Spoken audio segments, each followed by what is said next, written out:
excited to be here with one of my absolute heroes. Hi, Ariana. Um, Miss, I'll always want to say Miss Marsh No. because that's how I know you.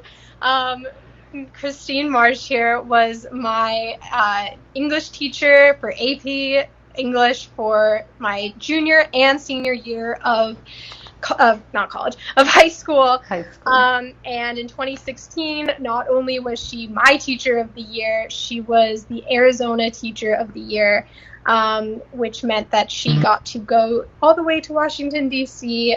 With the other teachers of the year from other states and meet then President Barack Obama and Vice President Joe Biden. And now she's running for state senate in Legislative District 28 in Arizona.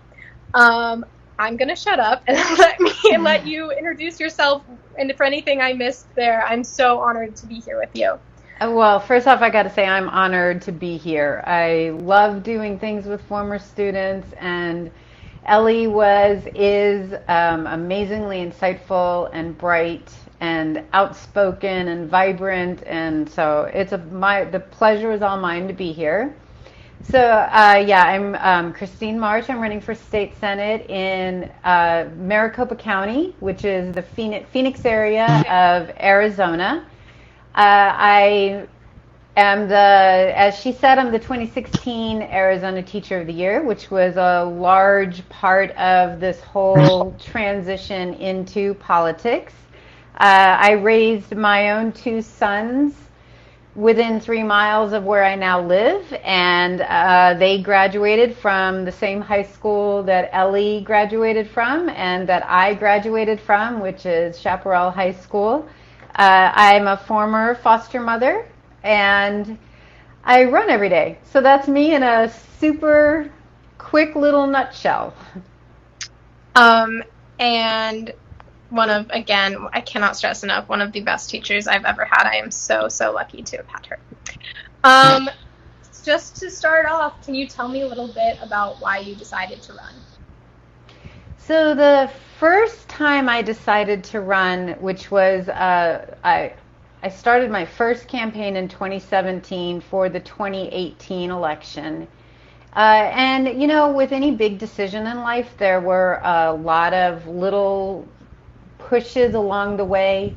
A big one, and when we're off air, I'll tell you who it was, or maybe you know who it was, but a big one was one of my juniors, I think it was in 2015, asking if kids in Arizona were worth less than kids in other states. And I didn't know what he meant and asked him to clarify, and he said that Arizona kids are funded so much lower than any other kids in the nation that, he said we must be worth less. And that to me was horrifying, that students would be internalizing the value that they feel based on the way our current, our then, still current state legislature was funding education. So that was a pretty big one of pushing me in that direction of running.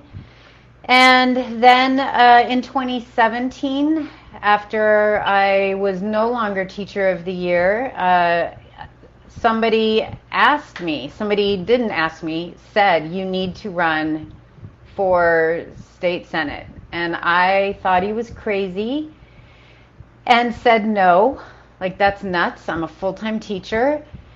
But I thought that over and really had a lot of sleepless nights, and it took about 6 weeks to finally come to the conclusion that if I really wanted to do everything for kids that I possibly could, then I had to run, and that I realized that I would lose more sleep by not running than by running, if that makes sense. And I lose a lot of sleep by running. I mean, my days are long and my nights are short. But I woke up one morning and knew I didn't have a choice. Like, I didn't have an internal moral choice but to run and try to make a difference. So I ran.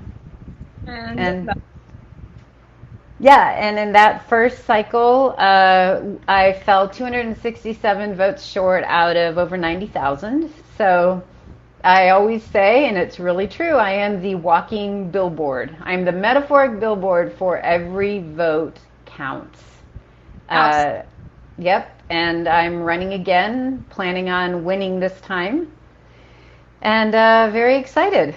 We are, I think it's down to, I believe, 75 days, somewhere right in there, of a lot of hard work left to change the state and indeed the country. I will never, ever forget in my dorm at college, refreshing, refreshing, refreshing. Um, but through the Secretary of State's website for the voter counts coming in. Oh my gosh, just yes, 267 votes. So along those lines, and obviously it's related. Simple but really important. Why are local elections important? Local elections are absolutely so important on a number of levels. One, most of the decisions that affect people's daily lives actually come from local races, from school board all the way up to state legislature, which is where I'm running. I mean, they are the ones who determine healthcare policies, a lot of them. I mean, a lot come from the federal level. They're the ones that have an effect on the environment, have an effect on voting rights, have an effect, a huge, monumental effect on education. I mean, the list goes on and on and on. Infrastructure, I mean, so the local races are really super important to people's individual lives, whether they have made that connection or not. But they're also really important because they help up ballot tickets. They help the up ballot. So if we want to get Biden elected, then one of the best ways to do that is to get involved on a local level. Because if I can get a voter to vote for me, like from phone call, the chances are higher that they're going to vote up ticket versus down ticket, because the names ahead of mine are more familiar. Like everybody's heard of Joe Biden. So they're important on both those levels, and I'm sure way more, but they're crucial. That's honestly kind of surprising because you might think that it's the other way around, that people only care about these federal big elections that are in the news, and then, oh, there's other things on this ballot. But that's really interesting to hear that there's kind of another flip of that, up ballot, down. Really Up ballot versus down ballot. Yeah, the roll off, they call it the roll off, from the top of the ticket down is pretty significant. I mean, I have all those stats. I don't have them on the top of my head, but they're pretty significant. That's awesome. I just want to interrupt ourselves, just to say that anyone watching across the platforms, first of all, thank you for tuning in. And also, if you want to send in questions, we have time at the end. We'll try to address them. So put them in the chat and we'll look through it. Okay, so my next question. So I've been asked, is Arizona experiencing a blue wave? Do you have a response to that question? Yes, I think that Arizona is to some extent. I mean, I don't really want to like to call it necessarily a blue wave, but yes, I think the residents of Arizona, and certainly the residents of my district, have started to transition, and I think COVID has made that even more evident, of the failures of what's been happening basically above us at both a state level and a national level. So we can call it a blue wave, we can call it whatever we want, but definitely voters are waking up at a much higher rate than they have in any previous election, certainly in this legislative district, and I really think across the state. But yeah, and it's been a blue, if we want to call it that, it's been a blue wave for, really since 2016, really since Trump got elected, where really people started to get super active and super involved. Yeah. Did we see, I know unfortunately our midterm race didn't win, but did we see a beginning of a blue wave in the midterms this year? Yeah, absolutely. And in my district, we had higher voter turnout in 18 than in 16, which is rather unusual across the whole. Uh, so yeah, we definitely saw that. At the legislative level, we picked up 5 seats in the House. We flipped the Secretary of State, the Superintendent of Public Instruction, one of the corporation commissioners, and I know I'm missing somebody else, but yeah, we picked up a lot of seats all the way up vertically from the most, whatever, from state house all the way on up to statewide elections.